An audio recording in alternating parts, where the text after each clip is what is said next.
Welcome to Excellent Wassce Tutorials, a platform that would like to make students work very easy for them. Give them lessons on history, government, CRS, and a lot of subjects and many topics that they find it very difficult. Today too, let's continue with our lessons on West African Sudanese states. Then we would like to take political system from now.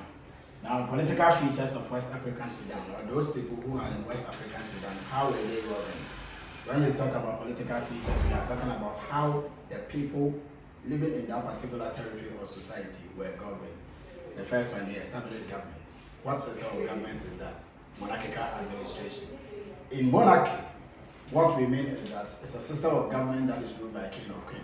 In history, when we talk about monarchical administration, it simply means that the people were ruled by kings and queens. They are considered as able leaders. These able leaders established the kingdom as a strong kingdom or strong empire. And these kings, they were supposed to rule the people with equity or fairness. Justice must be served with the people. What they mean is that the kings are to lead the people really well, administer justice, act as arbitrators, and solve their issues for them. Whenever they practice wickedness or they become tyrannical, they are demoted.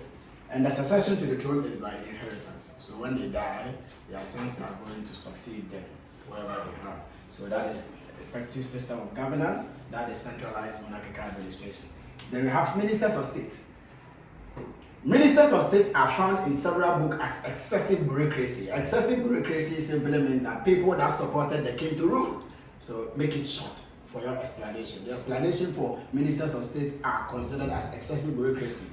The king alone cannot rule the vast territory of the land. They need people that will support him. So the people that supported the king to rule are considered as excessive bureaucracy, and those are the ministers, next in command. In Egypt, they call them viziers. Viziers are prime ministers that supported the king, or the second in command that supported the king to rule. In any other administration or administrative province, they had ministers or governors. These ministers are the ones that lead various sectors of the economy. We have ministers of defense, minister for agriculture, minister for fishing, minister for taxes. In the West African Sudanese state, those ministers that supported the kings to rule, we have Hikoi. Hikoi is the minister for farming. Kori Farmer is the minister for fishing. Then we have the Dinakoi. Dinakoi is the minister for the navy. So navy is Dinakoi, Hikoi is the minister for fishing, then Kori Farmer is the minister for what? Farming. That is in those. We have various ministers for taxes. We have various provinces and their ministers. Then we have provincial district. Provincial district is considered as division of the administration, just for ruling or administrative purposes. So for administrative purposes, we have people that supported the king to rule. So they have divided the province, they have divided the state into various provinces or various administrative districts for governing purposes or for state administration or administrative purposes.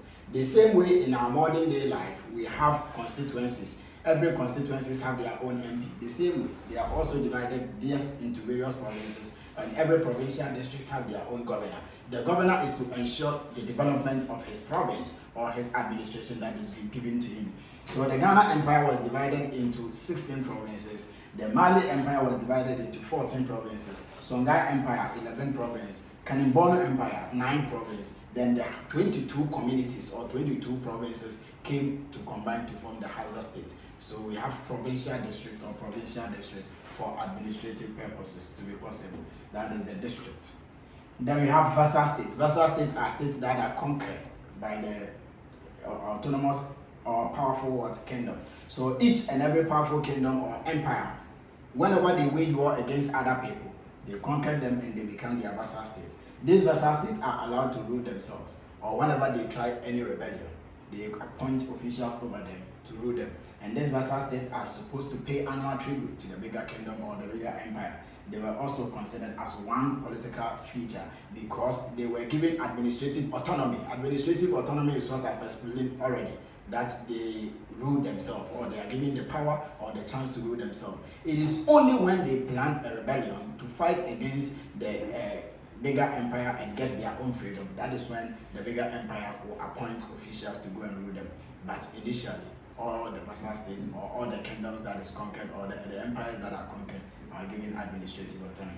Then effective army, as we have explained already, these are able men in the community or the army. The army or complex military system are the able people. They were summoned in terms of war, and they serve two purposes, both administrative and both the offensive purpose and defensive purposes. Offensive purpose means that they use their military or effective army to conquer other people, and defensive, when other people are coming to conquer that party or are coming to attack that nation too, they use their army to defend themselves. Then we have the social features of West African Sudan. The social features start with central nucleus. Central nucleus talk about core group. Core group is a smaller family, a family that will develop to become a clan as generation comes. That is what we mean by lineages. They develop certain lineages. An ancestor can marry about 4, give birth to about 20. The 20 will give birth, and you see that a small family made up of 4 will now become 24, and the 24 will now become 34, and the 34 will now become, because they will give birth, the other children will come to give birth. So this small family system will form a clan. Then this will form a family. Then this family will become a bigger clan, and this bigger clan will form a kingdom, and with able leader among themselves, they will become a great empire. So that is central nucleus, core group of people that combine or see themselves as one, and within the brotherhood and within a strong bond between them, they establish empires. That is the first social feature. System of inheritance is talking about the way and manner they inherit each other. Now the system of inheritance, or the way and manner properties are shared of the disease, is two main ways. They practice both matrilineal system of inheritance and patrilineal system of inheritance. Those that practice matrilineal system of inheritance is only Ghana and Mali. Ghana Empire practice matrilineal system of inheritance, means they inherit from the mother's side, their uncle will succeed them. And the Songhai Empire, Kanimbono Empire, and the Hausa states, they practice matrilineal system of inheritance, which means that they inherit directly from their father. Then we have classification in society. They were developed into 3 main classes, or 3 main classifications in the society. The first is the upper class. Upper class is considered as the rulers, autonomous people. The kings and queens and the ministers of states and the governors of various provinces are considered as the upper class or top class society. They are in the upper class. The middle class are made up of free men in the community, just common people, free men. But the lower class of people in the society are the slaves or servants. Domestic servants are the lowest class of people in the society. So 3 main classifications. Upper class made up of rulers, middle class that are made up of free men, and the lower class made up of slaves. The slaves has the right to raise their level to become royals or to join the upper class whenever they marry a royal or they marry the rulers. So if a slave or domestic servant is born to or has been entered into marriage alliance with a king, then automatically she is no more a slave, but now she has raised the level to reach the upper level. So the slaves or domestic servants can have the opportunity to also raise their level when they marry royals. So that is the classification. Then we have system of marriage. The system of marriage is polygamous. Polygamous marriage is what was known in the olden days till now. Just the whites introduced to us Western form of marriage, that is the monogamous marriage. But it was known in the olden days for polygamy.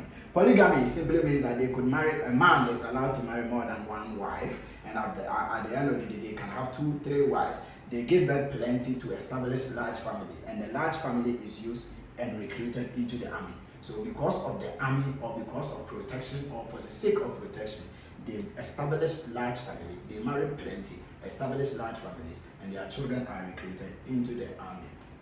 Then we have educational system or the family system. The family system is made up of 3. The family system is made up of 3. The living, those people who are alive. The dead, those people who are dead from the family, yet unborn, those people who are not born yet. So all those people that have died, they were part of our family, or they were part of the family, but now they have departed. They are departed souls. All those departed souls are part of your family. Then we have the living. Those people who are living now are also in a family. Each and every individual is born into a family or ushered into a family. And the yet unborn, the ones that will still produce, or the ones that have not yet been born, they have also belong to the family. So the family consists of the living, the dead, and yet unborn. Then they educate them in the family system, or they make them have a close link to their lineage. That is the form of education that they give them. This is your brother, this is your brother. Don't fight among brothers. That is education and family system that is being practiced. So family made up of the living, dead, yet unborn, system of marriage, that is polygamous. Classification in society, 3 classes: the upper, the middle, and the lower. Upper made up of rulers and kings, ministers. Then the lower class made up of slaves, middle class, free men. System of inheritance, both patrilineal and matrilineal system. People that inherit from the mother side and the father side. The mother side only Ghana and Mali. The father side, or direct inheritance from the father, that is Hausa State, Kenimbonu, and the Songhai. Then we have the central nucleus, that is the family system or the clan that's developed to form the bigger kingdom. We have expressed them as the Soninke people forming the Ghana Empire, Madingo people forming the Mali Empire, Kanuri people forming the Kanimbonu Empire, Songhai people forming the Songhai, and Hausa State coming together to form the Hausa. So that is the social features of West African Sudan. Simply religious, that is the last lesson. Religious features. We have what is their belief system. Anything religious in history is talking about the belief system of the people. What do they believe in? One, they believe in ancestral worship. Ancestral worship simply means that they believe that those past people that are legends of their family, those who have lived a longer life, a healthier life, a happy life, they left family, and they left family behind, and they have departed, so they worship them. They believe that they are ancestors. Whenever they are praying, they seek help or assistance from their ancestors. They pour libation and they mention their name because they have lived a legacy for them. That is ancestral worship. Believe in spirit. They believe that spirit also exists. Some of the spirits manifest themselves in trees, some are in rivers, some are in mountains, some are in rocks. That are their abode. Abode means their resting place. So those resting place for the spirit that exists, some are in trees. So if you see someone talking to a tree, it doesn't simply mean in the olden days the person is mad talking to the tree. They believe that there's a spirit in that particular tree. So if you don't have that belief system, don't consider that as maybe nonsense or something like that. But that is what they believe. That is their belief system though. So they believe in spirits. Some of the spirits are in mountains, rivers, in rocks, and also in other places. Then we have spread of Islam. Islam entered into West African Sudan from the North Africa, as I've explained already in our previous videos. Then from North Africa, it came to the West African Sudan through trade, that is the trans-Saharan trade. So all their able leaders and their kings, you can see they are Muslims. The names we mentioned, Idris Adoma, Askia Muhammad, Mansa Musa, Sundiata Keita, all those are Muslim names. All those are Muslim. Their leaders and their governors are Islamites, or they are Islamic people. Believe in life after death. They believe that this journey, or the life itself, is a journey. It's a journey. Whenever you are born into existence, you begin the journey, and your journey will end at the day of judgment. So that is what they believe. So whenever an individual departs from this world, he is going to live another life in the spiritual world, of which we have no knowledge about unless we get there to see what is happening there, whether it's true or not.